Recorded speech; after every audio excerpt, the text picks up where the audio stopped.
Tudo certo, gente? Bom, vamos lá hoje falar de revolução ou revoluções inglesas. O grande momento em que a crise rola na Inglaterra. E o principal, cara, o grande ponto aqui é nós entendermos que acontece uma grande crise no absolutismo. Nós já temos aula aqui no canal sobre o que foi o absolutismo. E nós sabemos que a Inglaterra foi um dos principais países no absolutismo. Vamos fazer um resumão. O absolutismo nada mais era do que a teoria que dava ao rei o direito ao poder absoluto. Absoluto, cara. Por isso, o poder absolutista. A teoria do poder absoluto, que uma pessoa só, cara, que era o rei, tinha poderes infinitos quase na sua mão. Tinha algumas limitações e tal, mas era muito pequeno, né? Isso alguns países tinham, né, o absolutismo como um elemento que legitimava o poder, né, dos seus reis. E nós temos ali a Espanha, nós temos a França, que teve o principal rei, né, o rei Sol, o rei Luís XIV, se não me falha a memória. Nós temos ali a própria Inglaterra, nós temos Portugal, tudo isso, cara, com o grande poder concentrado na mão de uma só pessoa. Olha o poder que os caras concentravam.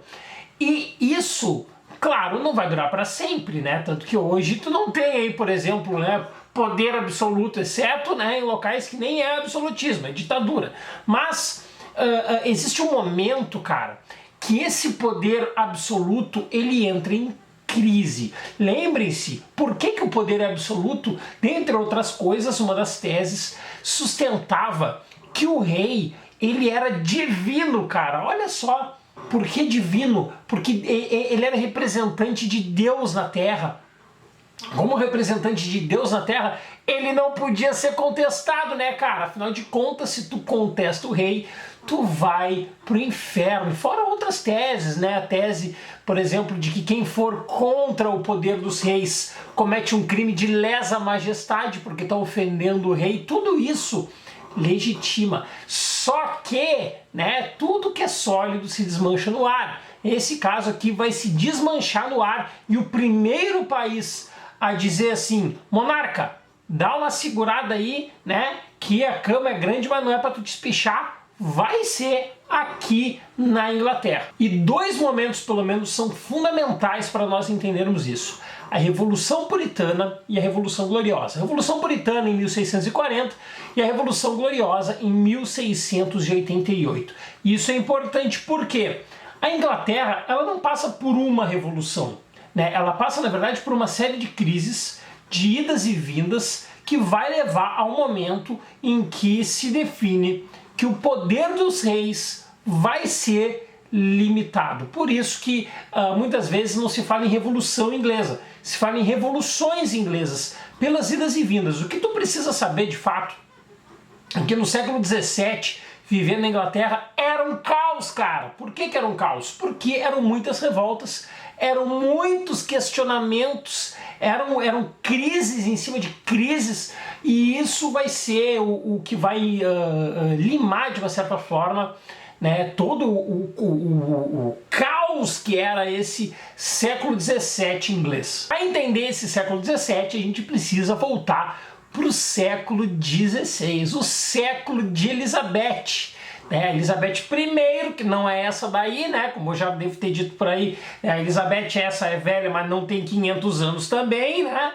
E a Elizabeth I, a gente precisa entender porque ela vai ser um período da monarquia, quando ela governa, onde ela vai fortalecer o poder econômico da Inglaterra, o poder naval da Inglaterra, vai concentrar em si mais poderes e vai estimular o papel dos corsários. Os corsários nada mais eram do que piratas.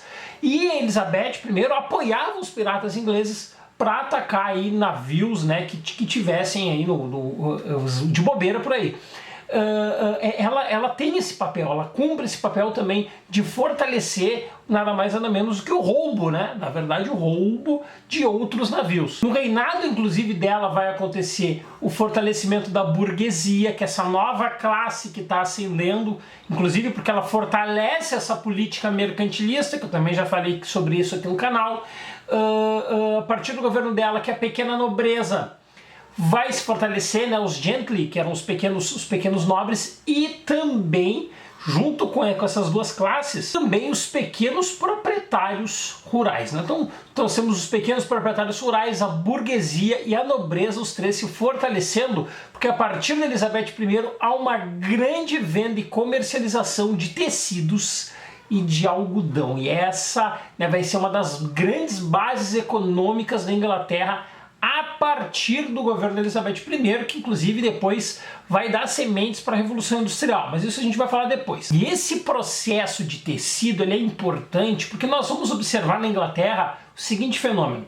Ali na Inglaterra, né, se tinha muito agricultura de subsistência. O que é agricultura de subsistência? É a agricultura do básico para sobreviver.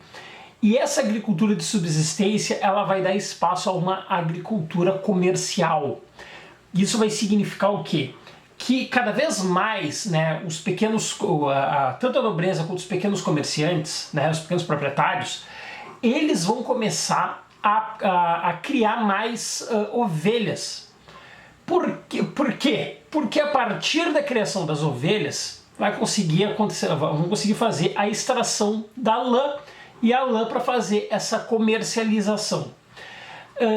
Em razão da necessidade da criação desses itens, né, da ovelha, né, a partir da necessidade da criação da ovelha, essas classes elas vão começar a cercar os campos. Vão ter os campos cercados. Esse fenômeno vai ser o fenômeno do cercamento. Isso vai significar que os campos eles vão começar a ser propriedade privada, demarcada, ou seja, ninguém pode passar pelos campos, exceto os proprietários ou aqueles que o proprietário permitia. Isso também vai gerar um outro fenômeno, que é a expulsão do camponês. Os camponeses na agricultura de subsistência, eles iam de campo em campo, trabalhavam, né, para um pequeno proprietário por um tempo, trabalhavam durante mais um tempo para um grande proprietário, tinham, né, nesse tipo de serviço o básico para sobreviver e iam assim vivendo. Só que agora o campo está cercado, cara. E o que acontece com o campo cercado? Os caras não podem mais fazer isso de ir pipocando de ponto em ponto. O que vai acontecer a partir desse fenômeno é que esses camponeses eles não vão ter para onde ir. Para onde é que eles vão? Eles vão para as cidades. E aí, o que vai acontecer aqui é o famoso êxodo rural. As pessoas estão saindo do campo e indo para a cidade, porque o campo agora, com essa economia comercial, né, cercando esse campo, não tem mais espaço para o camponês. O camponês acaba sendo obrigado a ir para as cidades. Aí, cara, tu imagina que uma cidade como Londres, né, que daqui a pouco era uma cidade com poucos moradores, porque as cidades nessa época aqui são cidades pequenas, né? Mas daqui a pouco tá todo mundo indo para Londres, todo mundo querendo trabalhar, cara. E isso vai gerar um exército reserva de mão de obra. Quando tu tem um exército grande reserva de mão de obra, o preço do trabalho baixa e a quantidade de trabalho aumenta. Esses camponeses acabam indo para cidades como Londres trabalhar durante muitas horas por baixíssimos salários. Esse fenômeno que vai acabar acontecendo nas cidades. Enquanto está acontecendo esse fenômeno social, nós vamos ver dentro do século XVI e adentrando o século XVII crises entre os dois poderes, a monarquia e o parlamento, o embate entre monarquia e parlamento. E esse embate ele vai resultar, né, em crises constantes, até que uma hora essas crises que acabam sendo pequenos ruídos vão se tornar grandes ruídos. Principalmente quando Elizabeth morre, porque quando Elizabeth I morre, quem vai assumir é o Jaime I. O Jaime I dá início a uma nova dinastia que tu não pode esquecer, que é a dinastia Stuart. A dinastia Stuart é um momento importante, um momento de ruptura. É um momento em que vai iniciar ali uma nova fase dentro do sistema político inglês, principalmente por disputas religiosas. E as disputas religiosas vão estar presentes aqui também, porque nós temos na Inglaterra vários grupos religiosos. Nós temos, né, a Igreja Anglicana, que é a igreja oficial. Até os dias de hoje, a igreja oficial é a Igreja Anglicana. Né? Quem é o líder da Igreja Anglicana, desde o Henrique VIII, é o rei, né? Que era o Henrique VIII, hoje é Elizabeth II, e, enfim, até hoje o rei é o chefe da Igreja Anglicana. Mas isso não significava que todos os ingleses eram anglicanos, e é aqui que vai estar o ponto, sacou? Porque vão se formar grupos religiosos, e esses grupos religiosos eles vão estar alocados e também em grupos sociais. Por exemplo, os reis ingleses, claro, são anglicanos, enquanto que a nobreza também é anglicana, né? Ou seja, dentro da religião do Estado. E aí nós temos ali uma burguesia e pequenos proprietários que não são anglicanos, eles são puritanos. Lembrem-se, já falei lá no vídeo da Reforma Protestante, né? O puritanismo ele é uma deriva, uma variante, né? Uma variação da Reforma Protestante do Lutero, né? As ideias luteranas avançam, né? E aí vão formar grupos em cada país, como os huguenotes na França, os puritanos aqui na Inglaterra. E o que os puritanos vão defender? Que cada um deve agir pela sua própria consciência, devem agir conforme a Bíblia, e a igreja não pode ter ligação com o Estado. Só que quem é chefe da igreja oficial? O rei. Então temos divergências aqui, né, entre puritanos e anglicanos andando aqui em posições diferentes. E essas divergências elas vão acabar descambando ali pro parlamento, né? Nós temos o parlamento inglês, ele era dividido em dois: a Câmara dos Lords e a Câmara dos Comuns. Câmara dos Lords, a nobreza, né? Toda a nobreza é representada na Câmara dos Lords. Câmara dos Comuns, onde são os representantes as pessoas comuns, e aqui está a burguesia. Então nós temos aqui a Câmara dos Lords é anglicana, e a Câmara dos Comuns da burguesia, logo puritana. Sacou? Já temos aqui esses elementos, né? Porque nós temos uma classe, e essa classe normalmente está vinculada a uma posição religiosa. E o que vai acontecer, cara? O Jaime I, como chefe da igreja, ele vai tentar impor o anglicanismo para todo mundo. Nada de ser puritano, cara! Por que não pode ser puritano? Porque ele quer que todo mundo seja anglicano. E claro que a burguesia não vai aceitar isso e vai votar contra essa medida. Vai votar contra a medida de impor, né, o anglicanismo para todo mundo. Isso vai dar, evidentemente, problema, né, com a Câmara dos Comuns votando contra. E o que o Jaime I vai fazer? O Jaime I, com uma canetada, cara, vai chegar e vai dizer o seguinte: tá fechado o parlamento. Ele fecha o parlamento, e aí espero que tenha entendido o recado, porque quando ele fecha o parlamento, ele está querendo dizer em alto e bom tom: quem manda nesta bagaça chamada Inglaterra, como se fosse, né, mas enfim, sou eu. Sou eu, não é o parlamento. E aí que ele vai revelar o seu lado autoritário absoluto ao fechar o parlamento. Mas também, evidentemente, né? Vocês acham que a burguesia aceitou, vai aceitar quietinha? Claro que não. Isso esse ruído vai ficar ali. A burguesia vai guardar essa mágoa no coração e vai trazer posteriormente esse ponto, né? Na medida em que esse tipo de ação começa a se tornar mais frequente, porque a monarquia aqui fecha o parlamento quando quiser e pelo tempo que quiser, né? O parlamento não ficava fechado 6 meses, ficava fechado por muitos anos. Posteriormente ao mandato do Jaime I, começa o segundo governo, o governo do Carlos I, filho do Jaime I, continuidade, afinal de contas, né, da dinastia dos Stuart. E aqui é importante porque ele continua com a mesma pegada do pai, né? A tentativa de se manter absoluto e passar por cima do parlamento. Aí, né, ele tenta conseguir uma série de reajustes de impostos, né, impostos esses que para cima da burguesia, como sempre, né, que eram os comuns, né, em razão de uma guerra que ele está se metendo contra a Escócia, né, e uma guerra inclusive com um grande teor religioso envolvido, né, que eles vão se levantar contra a Inglaterra. E essa tentativa de aumentar impostos, ela vai ser negada pelo parlamento. O parlamento, a Câmara dos Comuns, não vai aceitar o aumento de impostos. E o que o Carlos I vai fazer? Vai mandar de novo fechar o parlamento e perseguir políticos oposicionistas. Isso não vai dar certo, né, cara? Porque essa burguesia, ela já está insatisfeita com o histórico de abuso de poder do Jaime I e também do próprio Carlos I. O Carlos I assume em 1625. E esse fechamento do parlamento, ele acontece em 1640, mas o Carlos I já tinha mandado fechar o parlamento em uma outra oportunidade. E mandou fechar o parlamento em 1625, né, logo quando inicia o seu mandato. Ele manda fechar o parlamento porque o parlamento tinha negado aumento de impostos. 1640 nega de novo, ou seja, a Câmara dos Comuns está se mostrando resistente ao aumento de impostos.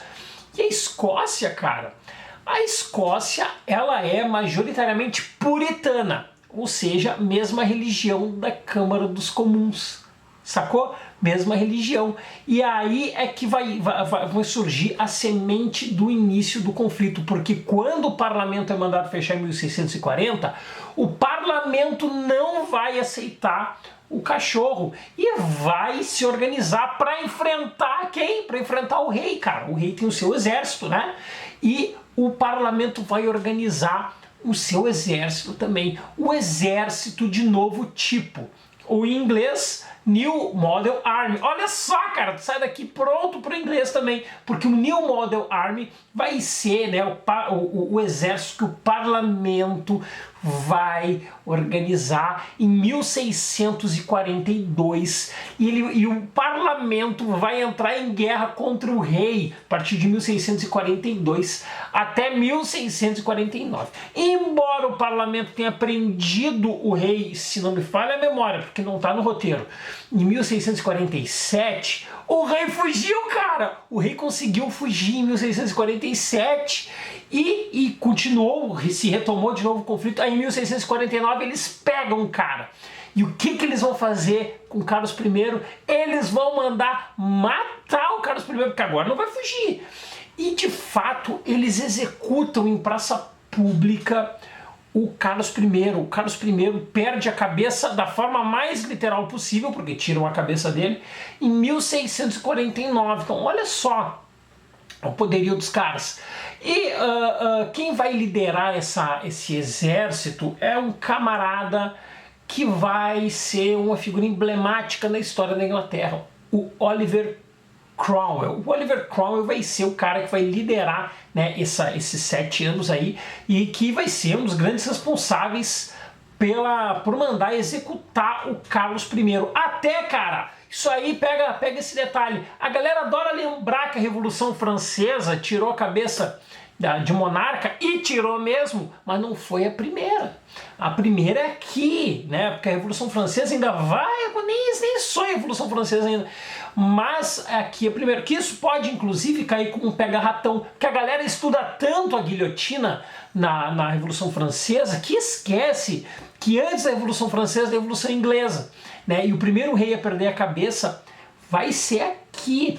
E aqui também que vai terminar a monarquia, porque a partir de 1649 inicia-se uma nova era, uma era raríssima na história da Inglaterra, que, como tu sabe, a Inglaterra, ela é até hoje uma monarquia, mas ela teve durante 11 anos governada por uma república, e essa república é a chamada República do Oliver Cromwell, que é quando ele assume de vez o poder. Então veja só, agora nós temos um republicano puritano, puritano, não anglicano, no poder. E aí vai ser um período muito louco para a história da Inglaterra. Um dos primeiros pontos que o Oliver Cromwell vai fazer aqui vai ser a remodelação ou remodelamento, sei lá, do exército inglês. Ele vai fazer, né, ele vai remodelar nos moldes do New Model Army, né, do exército novo tipo. E um dos pontos disso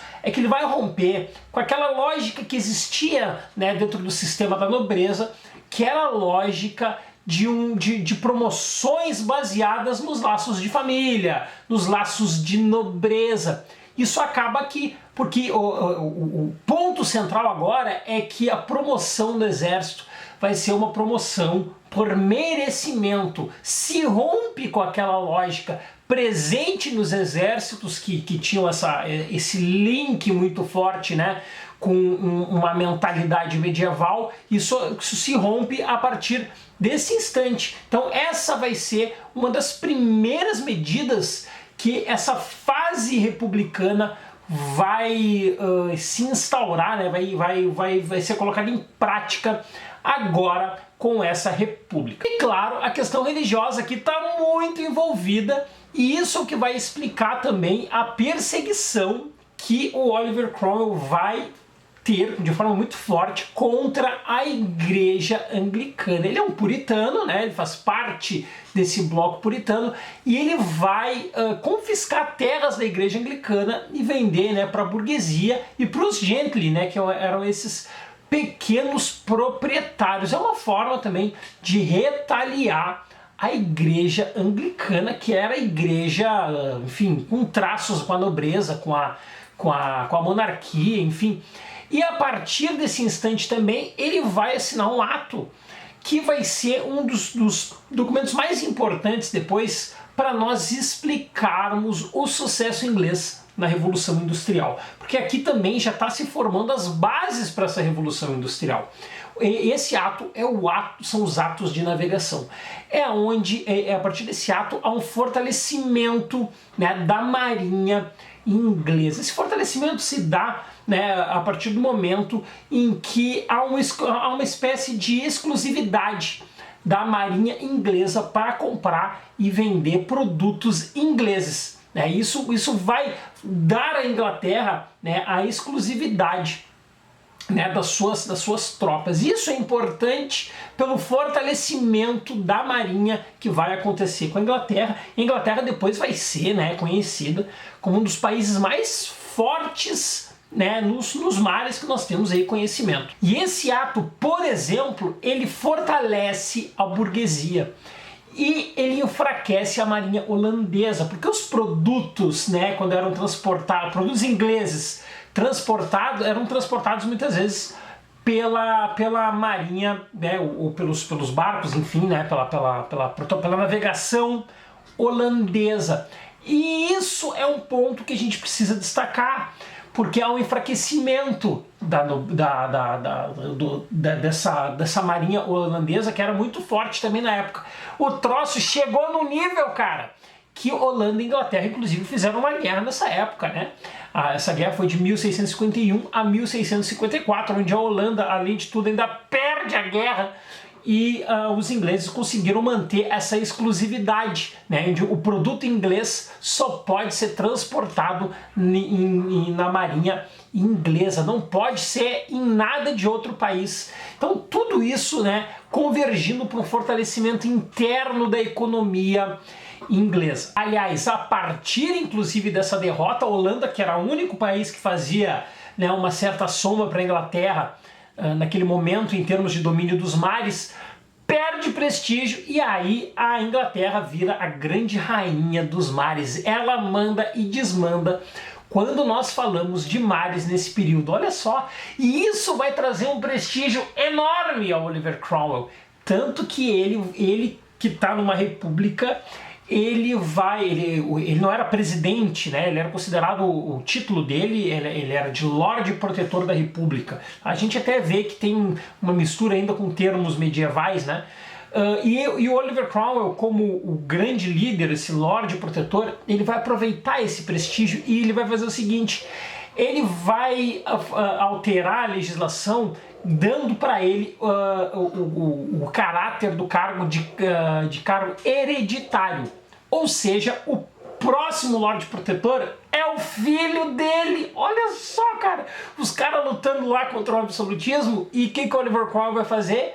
Vai dizer que o cargo dele é hereditário.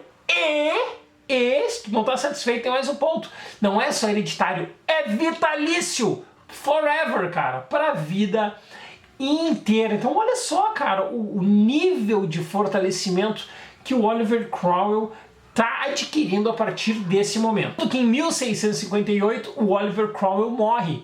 E quem sucede o Oliver Cromwell? O Richard Cromwell, filho de quem? Do Oliver Cromwell. E aí ele vai ter um governo muito curto, porque ele vai encarar a oposição de dois grupos que eram muito fortes, que surgem, né, na Revolução Puritana de 1642 até 1649, e que eram grupos fortes, mas o Oliver Cromwell teve pulso, teve força e controlou, não deixou sair do comando. Mas o Richard, ele não tem a mesma habilidade do pai. Esses grupos são os Diggers e os Levelers. Diggers são os cavadores e os Levelers são os niveladores. Né? Muitas vezes a galera não traduz esses termos, né? Ou seja, usa como Diggers e como Levelers. E às vezes, né, em outros textos, aí o pessoal fala que são os cavadores e os niveladores. É bom ter um dicionário para estudar história, né, cara? O que esses grupos tinham? Bom, os niveladores, por exemplo, eles defendiam que houvesse o fim da separação entre Câmara dos Lordes e Câmara dos Comuns, ou seja, que acontecesse um nivelamento, niveladores entre o poder, entre os direitos da população. Defendiam também o direito de voto para todas as pessoas, a liberdade religiosa, o fim do dízimo, né, que eles tinham que pagar obrigatoriamente para a igreja anglicana. Os niveladores também defendiam o fim dos monopólios comerciais, direito à propriedade privada também e a proteção da pequena propriedade. Os niveladores, a gente consegue pegar pelo termo, né? Eles tentam igualar a sociedade, por isso nivelar a sociedade. Esse pode ser um bom macete para tu entender. Agora, já os Diggers, que são os cavadores, eles já têm um laço rural mais forte, né? Então eles defendiam, por exemplo, uma reforma agrária radical, uma reforma agrária que fosse abrangente, confiscando inclusive terras da igreja, confiscando terras do governo, olha só, cara, confiscando também de grandes proprietários e entregar essas terras para os pequenos trabalhadores que não possuem terra. Então, os Diggers, eles têm esse traço rural, também defendendo um certo nivelamento, claro, né, a gente pode ver que é confisco de terra do governo, dos grandes proprietários, da igreja, e dá isso para os pobres. Só que eles só estão preocupados com a terra. E os Diggers, cara, o que eles vão fazer? Eles vão dizer que o que eles estão defendendo não pode ser considerado crime, porque o que eles estão dizendo era o que Jesus Cristo dizia. Olha só, cara, que era, né, a defesa, né, dividir a propriedade com os mais pobres. Então eles se apegavam no fator religioso para não serem questionados, porque aqui também para ser questionado era rapidinho. E a força dos Diggers e dos Levelers, que não era pequena, mas foram muito reprimidos pelo Oliver Cromwell, que eles apoiaram inclusive o Oliver Cromwell, mas depois, né, com o início da República, ele foi cada um para um lado. O parlamento tinha medo que o Richard não conseguisse controlar. Olha só. E o que o parlamento vai fazer? Com medo de que o Richard perdesse o controle e aí daqui a pouco tivesse terra confiscada para todo mundo, que tivesse, enfim, que as elites perdessem poder, a verdade é essa. O que eles vão fazer? Eles vão chamar o Carlos II. Quem é o Carlos II? É o filho do Carlos I, o rei que perdeu a cabeça. Eles vão chamar o Carlos I e dizer assim, Carlos II, o Carlos I está morto. Vão chamar o Carlos II e dizer, Carlos II, né? Embora a gente saiba o que aconteceu com o teu pai, a gente quer que a monarquia retorne. A monarquia retorne, porque senão esses Diggers e esses Levelers vão tocar anarquia aqui, cara. E o que o Carlos II viu o que deu com o pai, né? E tu acha o quê? Tu acha que o Carlos II vai aceitar ou vai rejeitar? vai aceitar. O cara não tinha escrúpulo não tinha medo não. E ele aceita. Em 1660, o Richard Cromwell é convidado a se retirar e quem retorna são os Stuart. Em 1660 acontece a restauração dos Stuart, quando eles retornam ao poder, veja bem, e o parlamento pedindo para voltar. E esse período, te falei que era curto, cara, termina a república, retorna a monarquia para nunca mais voltar. Para nunca mais sair, na verdade, né? Retorna a monarquia para nunca mais sair. Mas ela vai passar depois por algumas modificações. Vamos chegar lá. E a partir do Carlos II, cara, o que nós vamos ter? Nós vamos ter o retorno do absolutismo?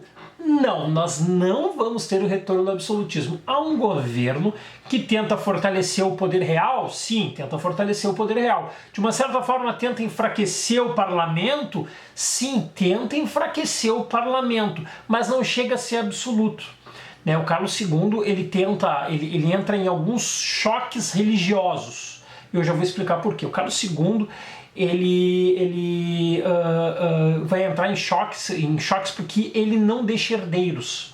Ou seja, o Carlos II é filho do Carlos I, só que o Carlos II não tem filho, certo? E ele vai tentar proteger porque quem vai suceder ele vai ser o Jaime II. E o Jaime II, ele era católico. A questão religiosa aqui deixa os caras de cabelo em pé. A questão religiosa deixa os caras de cabelo em pé. E em 1685, o Carlos II morre e o Jaime II assume como monarca. E isso vai fazer a monarquia o parlamento ficar com um zoião desse tamanho. E o que vai acontecer a partir disso? O Jaime II, ele vai ficar só de 1685 a 1688. Porque o parlamento convida o Guilherme, o Guilherme de Orange, que ele era do Ducado de Orange, a assumir a monarquia no lugar do Carlos II. Só que tu acha que o Carlos II vai aceitar o fato de ser substituído numa boa? Pois vai! Te enganei, tu achou que ia dizer não, né? Mas vai, ele vai aceitar. E quando o Jaime II é convidado e ele lidera inclusive uma tropa militar, o Guilherme de Orange, ele lidera uma tropa militar para atacar o Jaime II, ele não organiza um exército de resistência. Ele simplesmente diz, tudo bem, eu reconheço e tal, eu estou saindo. E ele sai pacificamente pro Guilherme de Orange, que era genro do Jaime. Olha só, cara, quase um caso de família real aqui, da família real. Ele era genro do Jaime II e ele assume, ele organiza as tropas, mas não há guerra. E aí acontece, cara, em 1688, o que a historiografia chama de Revolução Gloriosa. Por que gloriosa? Porque não teve conflito. O Jaime II apenas saiu. E, a convite do parlamento, o Guilherme de Orange assume como Guilherme III. Olha só, iniciando uma nova fase, que é uma fase que dura até os dias de hoje. Aí a monarquia segue, mas aí nós temos uma monarquia constitucional, porque a partir de 1688 o Jaime II, o Guilherme III, ele se compromete a seguir o parlamento e a Constituição. Aí ele assina uma carta em 1689, que é uma carta muito conhecida, que é a Bill of Rights, a Declaração dos Direitos, onde ele, por documento, ele diz: eu não desrespeito o parlamento e a Constituição está acima de todo mundo, inclusive de mim, rei. E aí inicia, a Inglaterra dá o primeiro passo para uma estabilidade política. Vocês viram que o século XVII foi um caos, né? Mas inicia uma estabilidade política.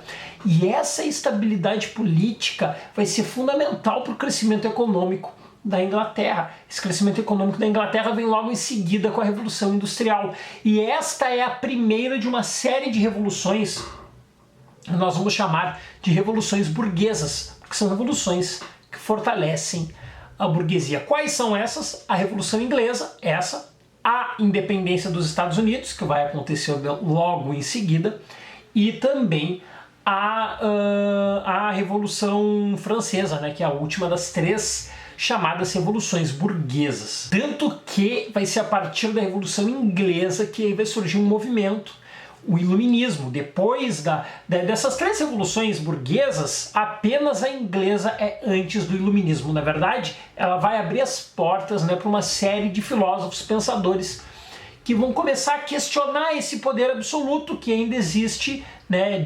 espraiado ao longo do mundo, mais especificamente espraiado ao redor da Europa. É o início do questionamento do absolutismo, que termina na Inglaterra, mas começa, aí a coisa, cara, vira uma bola de neve e avança a Europa afora. De tudo isso, então, o que tu tem que levar é que a Revolução Inglesa, ela limita o poder do rei, ela dá local a uma monarquia parlamentarista, onde o parlamento tem muito poder, poder de veto, inclusive.